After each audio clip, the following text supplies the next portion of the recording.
नमस्कार दोस्तों, स्वागत है आपका मेरे चैनल गोविंद गोपाल में फिर से एक बार। दोस्तों आज इस वीडियो में हम आपके लिए लेके आए हैं 69,000 शिक्षक भर्ती से रिलेटेड अपडेट और साथ में एक बेसिक शिक्षा की खबर है। हम इन खबरों को आपको बताएंगे, लेकिन चाहेंगे कि प्लीज़ आप उससे पहले हमारे चैनल को सब्सक्राइब कर लें, बेल आइकन को दबा दें ताकि हमारी वीडियो की अपडेट आपको समय से मिल सके। और साथ ही इस वीडियो को लाइक एंड शेयर करना नहीं भूलिएगा। तो चलिए शुरू करते हैं इन खबरों को। इन खबरों में सबसे पहले रिजवान अंसारी की ही खबर के बारे में हम बात करें तो सुप्रीम कोर्ट में रिजवान अंसारी की एक अर्जेंसी एप्लीकेशन दाखिल हो चुकी थी, जिसकी सुनवाई हमने बताया था कि जून के प्रथम सप्ताह में हो सकती है। तो वही बताया जा रहा है कि शायद इसकी डेट अब 9 जून लग जाएगी। अभी वैसे कॉलेज जारी नहीं हुई है, कंफर्म नहीं है, लेकिन 9 जून बताया जा रहा है कि 9 जून को रिजवान अंसारी के इस केस की सुनवाई हो सकती है।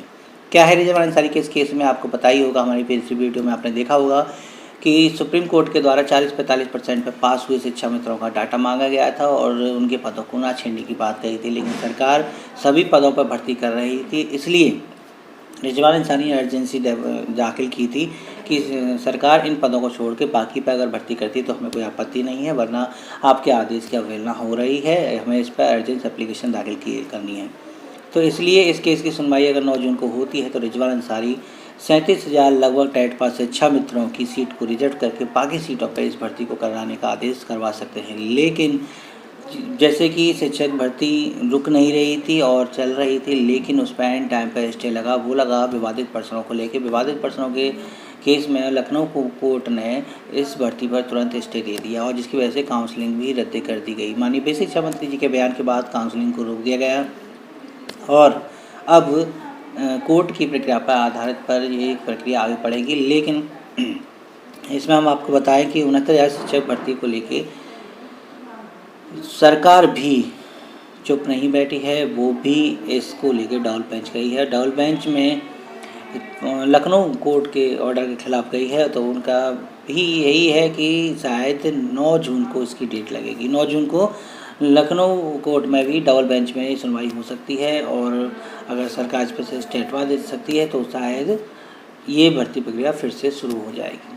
तो 9 जून ही खास डेट है, दोनों ही तारीखें उस दिन की हैं और देखते हैं कि क्या कॉलेज लिस्ट जारी होने के बाद ही कंफर्म डेट हो पाती है या नहीं।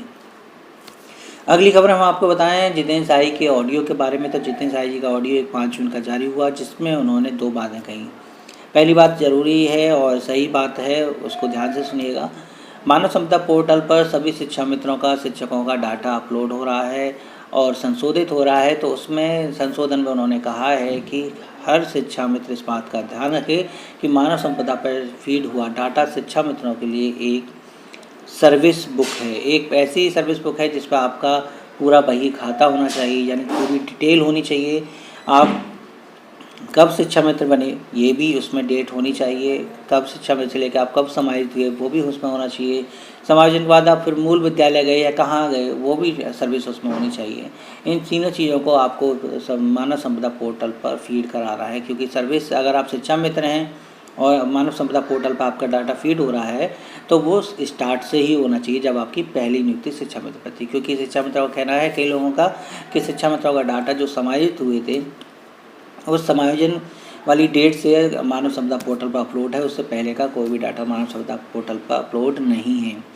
तो इसके लिए जितेंद्र शाही ने कहा है कि आप हमारे जिला अध्यक्ष से, ब्लॉक अध्यक्ष से, प्रदेश स्तर से किसी की भी आवश्यकता हो तो आप उनके पास जा सकते हैं, वो BS साहब को प्रत्यावेदन दे के इस पर समस्या को हल कर सकते हैं। शिक्षा मित्रों को अपना डाटा शुरुआत से ही मानव संपदा पोर्टल पर अपलोड कराना है। दूसरी खबर में उन्होंने ये कहा कि जून में काम करने वाली बात को लेकर ज़्यादा शिक्षा मित्र परेशान ना हो। जून में जो अगर शिक्षा मित्र की ड्यूटी लगी है तो उसे ड्यूटी की तरह करें, क्योंकि भविष्य में यही आपके लिए सुरक्षित होगा।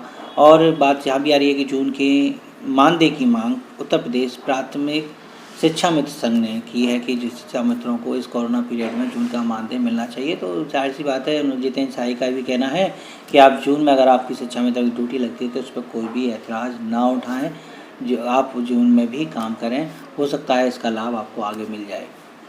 तो ये जितेंद्र शाही जी के ऑडियो में 2 संदेश थे शिक्षा मित्रों के लिए। इसके साथ हम जो बेसिक शिक्षा की खबर बता रहे हैं वो यही कि ग्रीष्म अवकाश अब खत्म कर दिए गए हैं। गर्मी की छुट्टियां शिक्षकों की ख़त्म कर दी हैं। 20 मई से 30 जून तक होने वाली छुट्टियां रद्द करने के बाद ये आदेश आया है कि शिक्षक को या प्रधानाध्यापक को या अधिकारियों को अब लगातार इन दिनों ग्रीष्म अवकाश में कुछ ऐसे काम करने हैं जो पेंडिंग पड़े हुए हैं विभाग के, यानी जिसमें एक है यूडाइस कोडिंग चल रहा है, मानव संपदा पर करेक्शन भी चल रहा है। ये सारे काम कुछ ऐसे हैं जो गर्मियों के अवकाश में भी शिफ्ट लगा किए जाएंगे। शिक्षकों की ड्यूटी लगाई जाएगी, कुछ समूह में लगाई जाएगी और अलग अलग शिफ्ट में लगाई जाएगी। तो कुल मिला के यह विभाग का कोई भी काम पेंडिंग नहीं होना चाहिए जुलाई तक। इसके लिए चाहे शिक्षकों की आवश्यकता पड़े तो विभाग ले सकता है। तो इसी आधार पर ग्रीष्म अवकाश जो है बंद कर दिए गए हैं, ग्रीष्म अवकाश की छुट्टियां रद्द कर दी गई हैं। इसके बाद जो अगली खबर है लास्ट शिक्षा मित्रों को लेकर है। हम ये बता दें कि सुप्रीम कोर्ट के द्वारा जो शिक्षा मित्रों का डाटा मांगा गया था उस पर सरकार ने सभी बीएसए से शिक्षा मित्रों का डाटा मांगा है, पोर्टल पर अपलोड करने के लिए भी कहा है। उन्होंने कहा है कि हमें मेल के द्वारा जल्द से जल्द शिक्षा मित्रों का वो डाटा प्रोवाइड कराएं कि आपके ज़िले में कितने शिक्षा मित्र वर्तमान में कार्यरत हैं। चलिए, ये थी बेसिक शिक्षा से जुड़ी खबरें और शिक्षा में से जुड़ी खबरें, उन्नत शिक्षक भर्ती से रिलेटेड जुड़ी खबरें।